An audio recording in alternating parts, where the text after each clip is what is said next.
सो हे learners, welcome back. आज के video में हम प्राइस गैप्स के बारे में जानेंगे और समझेंगे इन्हें ट्रेड कैसे करना है। तो आइए बिना आपका कीमती टाइम वेस्ट किए वीडियो को शुरू करते हैं। First of all, what is gap up? जब मार्केट अपने पिछले दिन के क्लोजिंग प्राइस से ऊपर खुलता है तो इसे हम गैप अप बोलते हैं। फॉर एग्जाम्पल, ये हमारे प्रीवियस डे का कैंडल क्लोज है और यहाँ मार्केट अपने प्रीवियस डे के क्लोजिंग प्राइस से ऊपर खुलता है और यहाँ हम इस गैप को क्लियरली नोटिस कर सकते हैं। Next, what is gap down? जब मार्केट अपने प्रीवियस डे के क्लोजिंग प्राइस से नीचे खुलता है तो इसे हम गैप डाउन बोलते हैं। फॉर एग्जाम्पल, ये हमारा प्रीवियस डे का कैंडल है और ये प्रीवियस डे का क्लोजिंग प्राइस है और जब नेक्स्ट डे मार्केट ओपन होता है तो ये अपने प्रीवियस क्लोजिंग से नीचे ओपन होता है। अक्सर जब नॉन ट्रेडिंग आवर्स में, मतलब जब ट्रेडिंग बंद होता है और उस समय जब कोई न्यूज मार्केट में आता है तो उसके वजह से हमें गैप्स देखने को मिलते हैं। Next, what is gap fill? Market में गैप क्रिएट होने के बाद जब प्राइस वापस उस गैप पर आता है और उसे फिल कर देता है तो इसे गैप फिल बोलते हैं। फॉर एग्जाम्पल, यहाँ हमें गैप अप देखने को मिलता है पर प्राइस हायर प्राइस पर सस्टेन नहीं कर पाता और फिर वापस नीचे आता है प्री गैप प्राइस तक और इसे फिल कर देता है। नेक्स्ट, यहाँ हमें गैप डाउन देखने को मिलता है। नेक्स्ट, मार्केट लोअर प्राइस पे ज्यादा देर सस्टेन नहीं कर पाता और अपने प्री गैप प्राइस पर वापस आता है और इसे फिल कर देता है। नाउ अब समझते हैं गैप क्यों फिल होते हैं। देखिए, जब किसी गैप के बनने का रीजन इरेशनल और इमोशनल होता है और वो ट्रू फंडामेंटल फैक्टर पर बेस्ड नहीं होता है, तब गैप्स अपने डायरेक्शन में सस्टेन नहीं कर पाते और फिर प्राइस रिवर्स हो जाता है और वो अपने गैप को फिल कर देता है। अगर कोई गैप अप फॉर्म होता है और उसके बनने के पीछे कोई ट्रू फंडामेंटल फैक्टर है, like a surprise massive beat in earning, मतलब कंपनी ने जो अर्निंग एक्सपेक्ट किया था उससे ज्यादा उन्हें प्रॉफिट हुआ, तो ऐसे कारण से जो गैप क्रिएट होते हैं वो हायर प्राइस पर सस्टेन करते हैं। बट अगर आप कोई गैप देखते हो और वो न्यूज हाइप के कारण बना है या फिर फेक न्यूज के कारण बना है, तो ऐसे गैप अप के कारण जो स्टॉक होता है वो ओवर वैल्यूड या ओवरवर्थ हो जाता है, बिकॉज गैप अप किसी फंडामेंटल एज के कारण तो हुआ नहीं है, इसलिए मार्केट हायर प्राइस पे सस्टेन नहीं कर पाता। फिर प्राइस रिवर्स होता है, नीचे आता है और अपने गैप को फिल कर देता है। देखिए, अगर फेक न्यूज या न्यूज हाइप की वजह से जो गैप बनता है वो जितना वाइड होता है, मार्केट उतना ओवर वैल्यूड या ओवरसोल्ड होता है। ऐसे गैप्स में अक्सर हमें ड्रास्टिक रिवर्सल देखने को मिलता है। नेक्स्ट, अगर कोई गैप डाउन किसी सॉलिड रीजन की वजह से बनता है, like a surprise miss in earning, मतलब कंपनी ने जितना प्रॉफिट एक्सपेक्ट किया था उतना प्रॉफिट नहीं हुआ, तो ये एक बुरी खबर है जिसकी वजह से इस प्रकार के गैप डाउन लोअर प्राइस पे सस्टेन करते हैं एंड ये और भी नीचे जा सकते हैं। नेक्स्ट, अगर आप कोई गैप डाउन देखते हो और उसके बनने के पीछे का जो रीजन है वो फेक न्यूज है या फिर न्यूज हाइप है, तो ऐसे गैप्स ज्यादा देर नीचे सस्टेन नहीं कर पाते क्योंकि फेक न्यूज की वजह से स्टॉक नीचे गया है, न कि फंडामेंटल फैक्टर्स के कारण।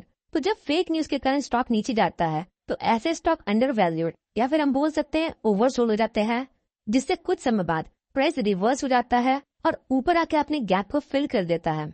अगेन, फेक न्यूज की वजह से जितना वाइड गैप बनेगा, स्टॉक उतना ही ज्यादा अंडर वैल्यूड होगा और फिर मार्केट उतनी ही तेजी से रिवर्स करेगा। अगर आप मार्केट को पिछले कुछ सालों से देख रहे हो तो आपको ये सब क्लियर हो रहा होगा कि कैसे किसी कंपनी की अर्निंग पर हमें मार्केट का बिहेवियर देखने को मिलता है और कैसे फेक न्यूज पर हमें मार्केट का बिहेवियर देखने को मिलता है। आइए अब कुछ गैप ट्रेडिंग स्ट्रेटेजीज को देखते हैं जिसे हम प्राइस एक्शन के साथ कंबाइन करके यूज करेंगे। ये रिवर्सल पॉइंट्स हमें रेजिस्टेंस लेवल प्रोवाइड करता है। नेक्स्ट, प्राइस रेजिस्टेंस के पास एक गैप अप फॉर्म करता है और रेजिस्टेंस के जोन में एंटर करता है और हम सभी को पता है रेजिस्टेंस के पास सेलर्स एक्टिव होते हैं जो प्राइस को नीचे ले जा सकते हैं। नेक्स्ट, यहाँ हमें एक वाइड गैप अप भी देखने को मिलता है जिसका मतलब अभी स्टॉक ओवर वैल्यूड है, तो यहाँ हमें एक शॉर्ट ट्रिप सेटअप मिलता है पर हम ट्रेड में डायरेक्टली एंटर नहीं होंगे। यहाँ हमें लोअर टाइम फ्रेम में कंफर्मेशन का वेट करना है। अगर लोअर टाइम फ्रेम में हमें शॉर्ट ट्रेड का कंफर्मेशन मिलता है तब हम ट्रेड में एंटर होते हैं। अगला एग्जाम्पल देखिए, ये हमारा सपोर्ट लेवल है। नेक्स्ट, यहाँ सपोर्ट लेवल पर गैप डाउन देखने को मिलता है, तो हम सभी को पता है सपोर्ट लेवल पर बायर्स एक्टिव होते हैं जो प्राइस को ऊपर ले जा सकते हैं और गैप डाउन भी है जो हमें बताता है मार्केट अभी ओवरसोल्ड हो गया है, तो यहाँ हमें कंफर्मेशन का वेट करना है। कंफर्मेशन के लिए हम लोअर टाइम फ्रेम को देखेंगे, फिर हम ट्रेड में एंटर हो सकते हैं। अगला एग्जाम्पल देखते हैं। यहाँ देखिए, थ्रू दिस पॉइंट ये हमारा सपोर्ट लेवल है। नेक्स्ट, प्राइस इसे गैप डाउन के साथ ब्रेक करने की कोशिश करता है पर नीचे क्लोजिंग नहीं दे पाता, मतलब ये एक फॉल्स ब्रेक सेटअप है। तो प्राइस जब इस लेवल को ब्रेक करके वापस ऊपर आ जाता है और एक फ्रेश ग्रीन कैंडल बनाता है तो हम यहाँ ट्रेड में एंटर हो सकते हैं। अगला एग्जांपल देखते हैं। यहाँ देखिए, ये हमारा सपोर्ट लेवल है। नेक्स्ट, यहाँ हमें सपोर्ट पर गैप डाउन देखने को मिलता है जो हमें एक अच्छा लॉन्ग ट्रेड सेटअप प्रोवाइड करता है। तो इसके लिए हमें छोटे टाइम फ्रेम में कंफर्मेशन लेना होगा। यहाँ देखिए, ये सेम चार्ट है डेली टाइम फ्रेम में और ये लोअर टाइम फ्रेम में। ये एरिया और ये एरिया दोनों सेम है, एक डेली टाइम फ्रेम में है और दूसरा लोअर टाइम फ्रेम में है। यहाँ देखिए, यहाँ हमें एक फॉलिंग वेज पैटर्न देखने को मिलता है छोटे टाइम फ्रेम में और यहाँ हमें एक गैप अप देखने को मिलता है जो इस ट्रेंड लाइन को ब्रेक कर रहा है।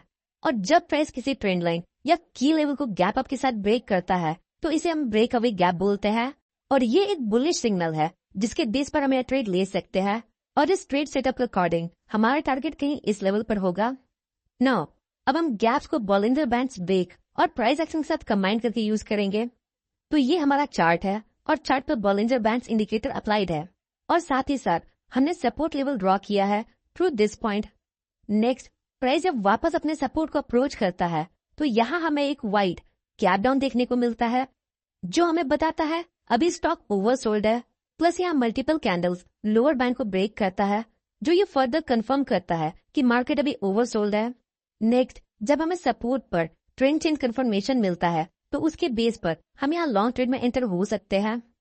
अगला एग्जांपल देखते हैं। यहाँ देखिए, थ्रू दीज पॉइंट्स ये हमारा सपोर्ट लेवल है। नेक्स्ट, प्राइस वापस इस जोन को अप्रोच करता है with a wide gap down और साथ ही साथ ये लोअर बैंड को भी ब्रेक करता है जो हमें बताता है मार्केट अभी ओवरसोल्ड है। नेक्स्ट, जब हमें यहाँ सपोर्ट लेवल पर छोटे टाइम फ्रेम में ट्रेंड चेंज का कंफर्मेशन मिलता है तो हम यहाँ लॉन्ग ट्रेड में एंटर हो सकते हैं। आइए एक और एग्जांपल देखते हैं। यहाँ देखिए, ये हमारा रेजिस्टेंस है। नेक्स्ट, प्राइस जब इस लेवल को वापस अप्रोच करता है with a wide gap up तो ये बॉलिंजर बैंड के अपर बैंड को ब्रेक कर देता है। मतलब प्राइस अभी ओवरबॉट है, मतलब ओवर वैल्यूड है। प्लस हम सभी को ये बात पता है रेजिस्टेंस लेवल पर सेलर्स एक्टिव होते हैं जो प्राइस को नीचे ले जा सकते हैं। नेक्स्ट, अब जब हमें छोटे टाइम फ्रेम में कंफर्मेशन मिल जाता है तो हम यहाँ शॉर्ट ट्रेड में एंटर हो सकते हैं। अब देखिए, छोटे टाइम फ्रेम में कंफर्मेशन कैसे ले सकते हैं। तो ये बहुत सिंपल है। सिंपली आपको छोटे टाइम फ्रेम में प्राइस एक्शन पैटर्न्स को देखना है, लाइक कोई रिवर्सल पैटर्न या फिर कैंडलस्टिक पैटर्न एक्सेट्रा। इसके लिए आप मेरे प्राइस एक्शन प्लेलिस्ट को देख सकते हो और साथ ही साथ आप मेरे गैप थ्योरी वाले वीडियो को भी जरूर देखें, उससे आपको डेफिनेटली बहुत हेल्प मिलेगी। सो होपफुली गाइस इस वीडियो से आपको कुछ सीखने मिला होगा। अगर आपको वीडियो थोड़ी सी भी इन्फॉर्मेटिव लगी तो वीडियो को लाइक और चैनल को सब्सक्राइब जरूर करें। मिलते हैं नेक्स्ट वीडियो में, तब तक के लिए best of luck for stock journey.